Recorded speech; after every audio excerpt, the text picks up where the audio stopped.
Assalamualaikum warahmatullahi wabarakatuh. Waalaikumsalam warahmatullahi. Bacun, kamu tanyong penjelasan tentang cara bertobat baik dosa raya maupun dosa ubud. Atas penjelasan kami ucapkan Assalamualaikum warahmatullahi wabarakatuh. Secara umum ada 3 syarat taubat. Yang kenyanji ke cara aja. Syarat bertobat yang secara umum lah. Yang pertama yaitu an-nadamah, penyesalan dalam hati.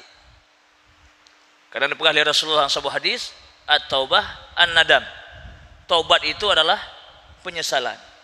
Jadi menyahanatilah dalam hati but dosa yang kalau tak pubut nyan kalau taubat. Benar menyesal memang dalam hati nanya dan hanya dah pegat-pegat dan hanya dah pelemah bagok. Roh yang depu. Betul-betul telah buhana. Betul-betul menyesal buhana. Nyan hanya roh yang rasakan telah ya. An-nadamnya. Nyan syarat pun. Nyan rinyan punnya ile. Ya. Yang kedua selanjutnya menyesal al-iqla' anidz dzunub wal ma'asi. Dia mencabut diri dari perbuatan dosa dan maksiat itu, dia mencabut diri. Mia selamanya gunya tukang main ahli main bate, nyo hanali ka ahli berzikir. Batnya kena iqla' kan. Ada perubahan sikap. Pergantian performan. Mubah sikap, mubah haju penampilan. Ya, itu yang kedua. Benar karena diawali dengan nadam mono. Nah, rasa menyesal. Kagak sudro daripada maksiatnya. Yang kedua, al-azam. Allah ya'uda ilaiha abada. Dia berjanji, bertekad bulat dalam hati tidak mau kembali lagi kepada perbuatan itu.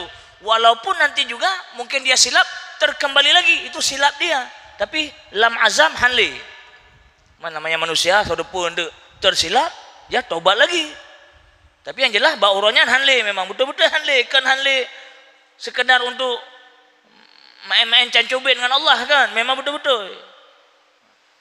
Mam menyadu narun tanyang loh bubuk long, tobatlah. Tobatlah. Tubu ilallah walau mi'ah marrah fi kulli yawm. Tobatlah kepada Allah, tobatlah kepada Allah walaupun 100 kali dalam satu hari. Walaupun 100 dalam surat yang tergelincir, sampai-sampai tobat. Ada asana pupuk dosa, tobat aja. Ini yang ketiga. Nah, termasuklah dalam hal ini kita berjanji ini dijelaskan oleh para ulama-ulama fiqh, ya, harus dia menggantikan segala kewajiban-kewajibannya baik dengan manusia maupun dengan Allah. Di antaranya adalah kalau dia ada tinggal salat, dia segerakan qada salat yang tinggal. Kalau dia ada tinggal puasa wajib, dia segerakan qada puasa wajib yang tinggal. Kalau dia ada hutang dengan manusia, dia segerakan membayar hutang-hutangnya dengan manusia. Kalau belum sanggup, dia minta tangguh, dia minta tempo, tidak lari daripada orang yang dia berhutang tersebut. Kalau hutang dalam bentuk fisik, laki maah, tak pernah tapoh gop, tak pernah tatampa gop, tak pernah takueh gop, tak laki maah, tak laki halu. Ya, mbak. Ya, jadi biar segar-segarnya, tak anggapnya perbuatan yang remeh mentah. Ya, remeh mentah.